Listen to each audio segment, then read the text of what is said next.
What's up, everybody? This is Talkin All That Kazz, and I am DJ Kazzeo. I want to thank you for checking out this particular episode of Talkin All That Kazz. On this particular episode, I got another great interview that I conducted here on my radio show at 90.9 FM KHTC in Salinas, California. But before we get going with that, I want you to go to this address, djkazzeo.com, and connect with me on social media. Whether it's on my Facebook, on my Instagram, on my Twitter, or even if you go and subscribe to my Mixcloud channel, you can hear all my radio shows that I do in their entirety, music, commentary, and interviews. But this right here, Talkin All That Kazz, this is for just the interviews, okay? I want to thank everybody who checked out the first round of interviews that I put up. Now we're on to the second round. This particular round, I'm going to focus on 2019, but I'm going to sprinkle it in with some more current stuff too. So you never know what you're going to get. Just sit back, relax, and enjoy another edition of Talkin All That Kazz with me, DJ Kazzeo. That's right, man. We're back in the building right here. It's 90.9 FM KHTC. Yes. You know the deal. Wednesday Rec coming to you live and direct. And we are joined, we got a special guest joining us right now, all the way from Canada, my man Touch. Yo. What's going on, brother? How you doing tonight? Respect. Doing real good, man. It's been a good night. Man, very appreciative that you took some time to call in tonight. I know you got a few projects out. I was looking on the links that Thomas sent me.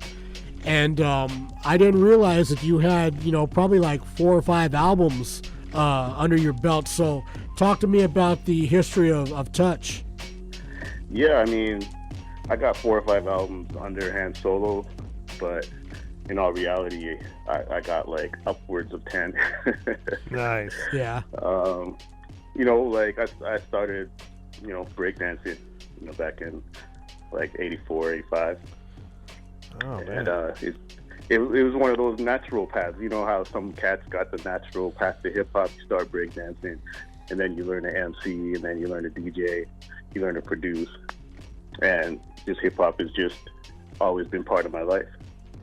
True that, man. So, yeah, similar to that was I, too, started breaking in 82, and then by the time the end of 84 came around and breaking was dying out, yeah, I had, a decent record collection built up from, you got to have the cool records when you're, breaking. Yeah. And I was like, well, breaking's dying down. What am I going to do next? And luckily, I was influenced by a guy around the way out here. And I just said, well, DJing is next, and never looked back. So, yeah, right. It's natural, like you said, right? it's just natural progression. Yeah, for real. Same way I had a lot of dub tapes back then, but when I actually started buying music, it was all vinyl, right? So, right now I'm sitting on probably 4,000 pieces of just hand-picked 12 inches from, wow, the 90s, right? So, I mean, that's just hip-hop, right? You once you're kind of initiated into one aspect of it, it expands, and, MCing was the easiest kind of thing to get into because you didn't need any equipment for it. Right. You just had to use your brain. You have a strong brain. The brain is the equipment you have. Yeah, and it was cool back then, right? It was starting to get cool to be a rapper. So going back to that time, I mean, what was the vibe like? Starting out as an MC, especially because Canada really isn't known as like a hip-hop hotbed, so to speak, especially back in those days. So what was it like, just being an unsigned underground artist? Well, the nice thing about it is wherever you went in Canada, there was a network because all the other unsigned underground artists were on the exact same level as you. So it was no problem to tour across Canada because wherever you landed, there was a place to stay. There was food, there was drinks, and there was community. Gotcha. So that's the cool part because none of us really had big egos, right? There was no Drakes You know what I mean? Yeah, yeah.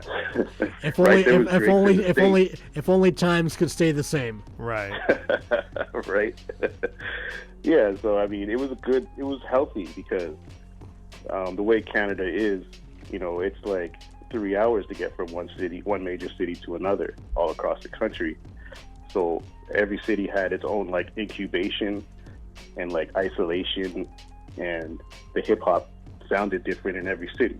And just being able to like kind of tour, especially once the internet started popping, you could connect with a lot of cats, and you always had a place to go, and the hip hop was always dope. Cool. It almost sounds like, from what you're saying, like it sounded different in every city. Almost sounds like when it was the 5 boroughs, you know, when they started, Right. or different regions like East Coast, West Coast, and I'm talking like 80s before, you know, the whole beef ever even happened in the mid 90s. But Right. My question to you then is, so you said you started breaking in '84. When did you actually start getting into like rapping and producing, like you said? Well, when I was breaking in '84, but like, you know, later on, like earlier to '90, I was actually dancing for rap crews in back when rappers had dancers. Right. So Yes. I had a partner named Fonzie, rest in peace. Hey. Oh boy. Yeah, He just said rest in peace. No, but rest in peace for sure. That's yeah, too bad. respect. But he, me and him, we were kind of like a dope kind of dance crew that were coming up. We were young. We were like 15, 16.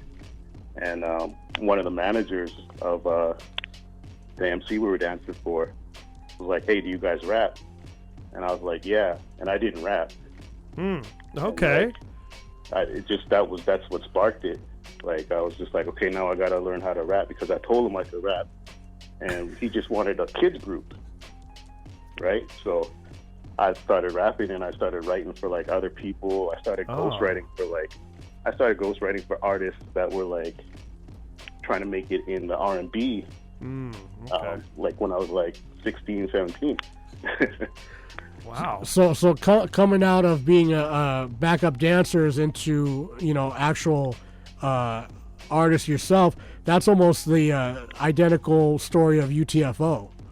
How they were actually backup dancers for Houdini, and Right. and then they got their deal, and you know Roxanne happened. Right, there you go. And you know, that's kind of the nature of hip hop, the way the way kind of a lot of people evolved, right? Because of what element came first, and kind of what was focused upon in certain areas. So if you're from that same area, you kind of have the same evolution, or same era even. So Right? Like nowadays, there's no like evolution like that. It's different, right? True. My question there then, so it's like they asked you, "Hey, do you rap?" And you're like, "Yeah," but you didn't. What was that like after, like when you walked away from that? Where you're like, "Oh man, now I gotta figure something out." Like, how did you just get in a notebook and just start writing whatever you could? You know, like. Well, I always wanted to rap, and Okay. like I used to write like other people's raps down. Okay.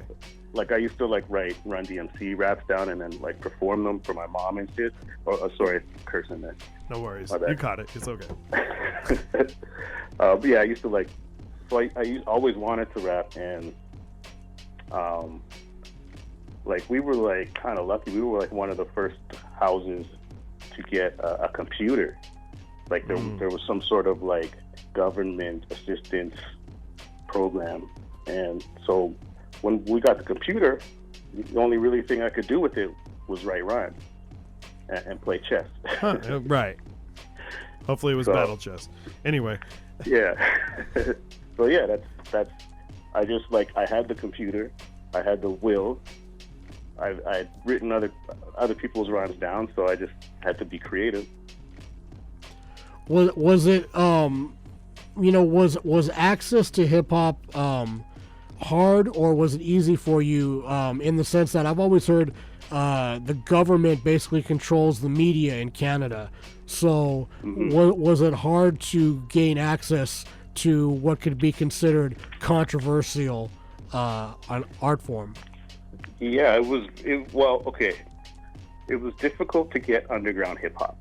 Like let's say when like Special Ed first came out, right? Like I had to wait a year to get that tape. Wow, man. Right? Like I knew it existed, but I didn't have any access to it. It was like a legendary thing. It was like, yo, the Special Ed tape. Someone's got the Special Ed tape. You had to know somebody that came back from the States, right? But like stuff like the popular, like the NWAs, you could get no problem, right?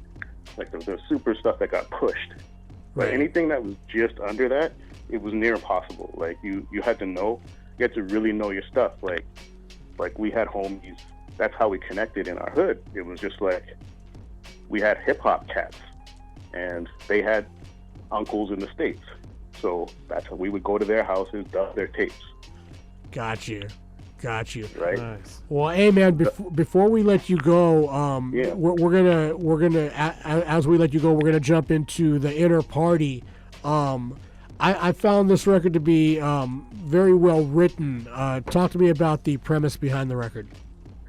Yeah, it's interesting. I wrote that record with the need that, well, I had somebody plan to be on that record with me, but there were some issues and I couldn't get it done. So like one verse was actually written a month prior in a different studio, recorded. The next verse was recorded completely in a different studio. And so I just wanted to make it like two completely different vibes and like show that, you know, I could be slick or I could just be, you know, in your face, just because they were done completely different times. Right. And a month apart, right? And I did the video like that too. The video, I'm like real slick in the first part, and then just kind of regular in the second part, and just kind of lean into that. Nice, man. So before we let you go, man, give out all the social media so people can catch up and be up on what's going on. Absolutely. The easiest thing to do, touch182.com. Touch182 at everything. So it's touch and the number's 182. Just because I started rapping a long time before the internet. As soon as the products with touchscreens came out, I started disappearing in searches. So you got to go touch 182 to really get me. I almost was gonna say, is that your graph name? That your writer name? It's a nickname. It was given to me. It's originally the Mike Toucher. Oh, okay. And homie just started calling me Touch, and I just kept it. Nice. Because back in the day, all the graffiti writers would be like, you know, like Wind 84 or you know, Fresh 93. Everybody had like, you know, numbers at the end of their name. Yeah, 182 is the street that I grew up on, and like where all the hip hop cats kind of in my part of the city kind of lived on 182, because it was like half government funded housing and half like rich people. So it was a good mixture of like cats that could get the hip hop and cats that wanted the hip hop. There you go, man. There you go. So there you it's go. Just 182 is the street. Nice, man. All right, bro. Wait, we're gonna let you go. And we're going to jump into the record, The Inner Party. This is Touch and Moves. Man, I look forward to when the next project's ready, man. We got to have you back on the line. Yeah, definitely. Absolutely, man. Absolutely. Anytime. All right, man. Let's jump into it, and we'll talk to you soon, all right? All right. All right, Thank man. you. Peace. Peace.